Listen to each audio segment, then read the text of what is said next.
எல்லோருக்கும் வணக்கம். இன்னைக்கு ஜோதிடத்துல கூறக்கூடிய ஃபார்முலாவையும் சயின்ஸ்ல சொல்லக்கூடிய கணக்கையும் இணைச்சு பார்க்க போறோம். இது ரெண்டுக்கும் இருக்கக்கூடிய ஒத்துமை அப்படின்றத உங்களால அண்டர்ஸ்டாண்ட் பண்ணிக்க முடிஞ்சிச்சு அப்படின்னா கண்டிப்பா நீங்க பிறக்கும் போது இருக்கக்கூடிய கிரகங்களின் அமைப்பை வச்சு உங்களுடைய வாழ்க்கையின் பலம் எவ்வளவு அப்படின்றத கணிச்சுக்க முடியும். எதிர்காலத்தை உங்களுடைய கையாளு மேல வச்சுக்க முடியும் அப்படின்றத நான் உறுதியா இங்க சொல்ல முடியும். இங்க ஜோதிடத்துல சூரியன் அப்படின்ற ஒரு கிரகத்தை எடுத்துக்கலாம். இங்க அது ஆத்மா காரகன்னு சொல்லுவாங்க ஜோசியத்துல. அதே அறிவியல்ல பாத்தீங்கன்னா ஒரு நட்சத்திரம்னு சொல்லுவாங்க. இந்த ஆத்மா அப்படின்றத பழைய படங்கள்ல பாத்தீங்கன்னா இந்த சாந்தி அடையிறது அப்படிங்கும்போது அந்த நட்சத்திரமா போய் வானத்துல போய் சேர்றது போல காமிச்சிருப்பாங்க. இங்க சயின்ஸ்ல அதே நட்சத்திரம்னு சொல்றாங்க. இந்த ஒத்துமையை பாத்துக்குங்க. அடுத்ததான் இந்த நட்சத்திரம் அப்படின்றதுல சயின்ஸ்ல உள்ள போனோம் அப்படின்னம்னா ஹைட்ரஜன் பிளஸ் ஹீலியம் அப்படின்ற இரண்டோட நியூக்ளியர் ஃபியூஷன் அப்படின்றதான் இந்த ஆதவனோட இயக்கம், அதாவது சூரியனோட இயக்கம். இந்த இரண்டுமே நிறமற்றது, மனமற்றது, ருசியற்ற வாயு அப்படின்னு சொல்லக்கூடிய ஒண்ணு. அதே ஆத்மாவோட தன்மையை இங்க ஆன்மீகத்துல எப்படி பார்ப்பாங்கன்னா இன்பம் துன்பம் அப்படின்றதுக்கு அப்பாற்பட்டவன், ரெண்டுக்கும் நடுநிலையானவன், அவனுக்கு வெற்றியும் கிடையாது தோல்வியும் கிடையாது, அவனுக்கு வெயிலும் கிடையாது மழையும் கிடையாது அப்படின்றது போல அந்த நடுநிலையான ஒரு ஒரு விஷயத்தை தான் குறிப்பாங்க. அப்ப இங்கேயும் அது எந்த அளவுக்கு சிமுலியரா ஒத்து போகுதுன்னு பாருங்க. இன்னொன்னு இந்த ஆத்மா அப்படின்றத உயிரின் இயக்கத்துல இணைந்து உள்ள இயக்கமற்ற அமைதி நிலைன்னு சொல்லிட்டு இந்த ஆன்மீகத்துல சொல்லுவோம். இப்போ ஒவ்வொரு உயிரின் இயக்கம் அப்படின்றதுக்குள்ள ஒரு ஆத்மா குடிபுகிறதா நம்ம இங்க பார்ப்போம். அப்படி பார்க்கும்போது இந்த உயிரின் இயக்கம் அப்படின்றது நெருப்பா பார்க்கப்படுது. ஏன்னா இயங்கக்கூடிய ஒரு இடத்துல ஒரு நெருப்பு இருக்கு, ஹீட் இருக்கு. அதுவே அதுல இயக்கமற்ற அமைதி அப்படின்றது குளிர். இப்ப மனம் குளிர்ந்துருச்சு, ஆத்மா அமைதியின் ஒரு தன்மை இந்த மனதுல வெளிப்படுது அப்படின்றது போலலாம் இந்த ஆன்மீகத்துல நம்ம பேசி பார்த்திருப்போம். சோ இங்க இந்த நெருப்பு குளிர் அப்படின்ற இரு தன்மைகளும் இங்க ஹைட்ரஜனோட ஒத்து போகும். ஏன்னா இந்த ஹைட்ரஜன் அப்படின்றது செயல்படக்கூடிய ஆக்டிவ் எனர்ஜின்னு சொல்லுவாங்க. அதே ஹீலியம் அப்படின்றது இங்க அந்த செயல்கள் இந்த ஹைட்ரஜன் அளவு இல்லாம ஒரு குளிர்ந்த நிலையில இருக்கக்கூடிய ஒரு விஷயம்னு சொல்லுவாங்க. இன்னொன்னு இங்க ஆத்மா அப்படின்றத ஜீவகாந்தம் அப்படின்ற ஒரு விஷயத்துல சொல்லுவாங்க. அதே இங்க சூரிய காந்த புலம் அப்படின்ற ஒரு விஷயத்துல சொல்லுவாங்க. சோ இந்த இரு நிலைகளும் பேர் தான் வேறுபட்டிருக்கு. ஆத்மா, உயிரின் இயக்கம், இயக்கமற்ற அமைதி. இங்க நட்சத்திரம், ஹைட்ரஜன், ஹீலியம் அப்படின்ற ஒரு நிலையில சொல்லப்படுது. ஒவ்வொரு உயிரின் மூல ஆதாரம் அப்படின்னு சொல்லிட்டு இந்த ஆத்மாவை சொல்லுவாங்க. அதே தான் இங்க சூரியனையும் நம்ம சயின்ஸ்ல சொல்றோம்.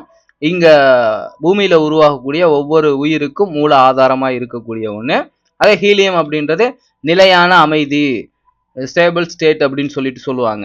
அந்த இயக்கமற்ற ஒரு அமைதின்னு ஆத்மாவை சொல்றோம்ல, அதே போல அந்த ஹீலியம் அப்படின்றது இங்க ஹைட்ரஜன் தான் ஹீலியமா மாறுது. அதை நியூக்ளியர் ஃபியூஷன் சொல்லுவாங்க. அதே போல இந்த உயிரின் இயக்கம் அப்படின்றது சரியான பாதையில பயணப்படும் போது அது ஆத்ம அமைதியா இங்க நிறையுது அப்படின்றத ஆன்மீகத்துல நம்மளால பார்க்க முடியும். இங்க ஹைட்ரஜனை செயல்படக்கூடிய ஆக்டிவ் எனர்ஜியா சொல்லும் போது இங்க லேசானது, இயக்க ஆற்றல் அப்படின்றத விட கொஞ்சம் இயங்கக்கூடிய சக்தி அப்படின்றத கொண்டு சொல்லக்கூடிய ஒண்ணு. அதாவது ஹைட்ரஜன் அப்படின்றத எப்படி சொல்லுவாங்கன்னா நம்ம ஒரு மிகவும் லேசானது அப்படின்னு சொல்லி எடுத்துக்கலாம். அந்த ஹீலியம் அப்படின்றத லேசானது ஆனா ஹைட்ரஜனை விட கனமானதுன்னு சொல்லுவாங்க. அப்படி பார்க்கும்போது இங்க உயிரின் இயக்கத்தை விட அந்த உயிரின் இயக்கம் அப்படின்றது எங்க இருக்கோ அந்த ஆத்மா அமைதி அப்படின்றது பவர்ஃபுல்லானது. இங்க கனம் அப்படின்றது ஹைட்ரஜனை விட கனமானது அப்படின்றது இங்க உயிரின் இயக்கத்தை விட அந்த இயக்கம் இருக்கிறதுக்கு இடம் கொடுக்கக்கூடிய அந்த ஆத்மா அமைதி, ஜீவாத்மா அப்படின்றது இங்க அதீத சக்தி கொண்டது அப்படின்ற ஒரு விஷயத்துல பார்க்க முடியுது. சோ இந்த ஜோதிட கணிப்பு பிளஸ் சயின்ஸ் அப்படின்றது எந்த அளவுக்கு இங்க ஒத்து போகுதுன்னு பாருங்க. இங்க பேரு மட்டும்தான் மாறி இருக்க ஒழிய தன்மைகள் இங்க இணைஞ்சுதான் இருக்கு. இங்க ஜோதிடத்தை நாம ஒரு அமானுஷ்யமாவோ இல்ல ஒரு அதிசயமாவோ பார்க்காம இங்க சயின்ஸ் அறிவியின் இயலா பார்க்க ஆரம்பிச்சிட்டோம். அதாவது உடல்ல நடக்கக்கூடிய உயிரின் இயக்கம், அடுத்து மனதின் இயக்கம், இந்த உடலின் இயக்கம் அப்படின்ற இந்த மூன்று விஷயத்த உள்ளார்ந்து பார்க்க ஆரம்பிச்சோம்னா இங்க சயின்ஸ்ல கெமிக்கல் ரியாக்ஷன், வேதியியல் மாற்றம்னு சொல்ற மாட்டோம். உடல்ல நடக்கக்கூடிய வேதியியல் மாற்றத்தோட இந்த வெளியில இருக்கக்கூடிய அந்த புற கிரகங்களின் ஒத்துழைப்பு எந்த அளவுக்கு ஒத்து போகுது, நாம பிறக்கும் போது காலகட்டம் அப்படின்றதையும் இப்ப வாழக்கூடிய இந்த காலகட்டம் கிரகங்களின் அமைப்பு தொட்டு உங்களுடைய இயக்கம் அப்படின்றத எப்படி இன்பமா மாத்திக்கலாம் அப்படின்ற ஒரு விஷயத்த அழகா இங்க கணிக்க முடியும் அப்படின்ற ஒரு விஷயத்தை தான் உங்களோட பகிர்ந்துக்க நினைச்சேன். ஸோ ஜோதிடம் அப்படின்றது இங்க மிகப்பெரிய ஒரு அறிவின் இயல், அதாவது புறத்துல இருக்கக்கூடிய அறிவு கிடையாது. இங்க உடல், மனம், உயிர் அப்படின்ற ஒண்ணுக்குள்ள பயணப்படக்கூடிய ஒரு அறிவு இருக்கு.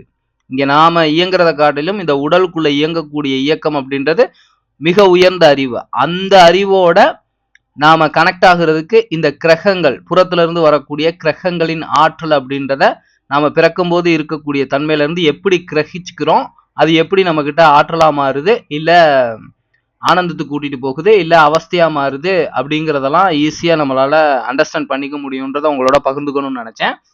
இத நீங்க எப்படி எடுத்துக்கிறீங்க அப்படின்றத கீழே கமெண்ட்ல சொல்லிட்டு போங்க. இதே போல தொடர்ச்சியா வீடியோக்களை பார்க்கலாம். ஒவ்வொரு கிரகங்களை பத்தியும் நாம உணர்ந்துக்கலாம். நம்ம ஒவ்வொருத்தரும் நம்மளுடைய இந்த உடல், மனம், உயிர் அப்படின்றத உணர்ந்து இந்த வாழ்வின் எதிர்காலம் அப்படின்றத நமக்கு தகுந்தாற் போல மாத்திக்கிறதுக்கான முயற்சிகளை தொடரலாம். நன்றி, வணக்கம்.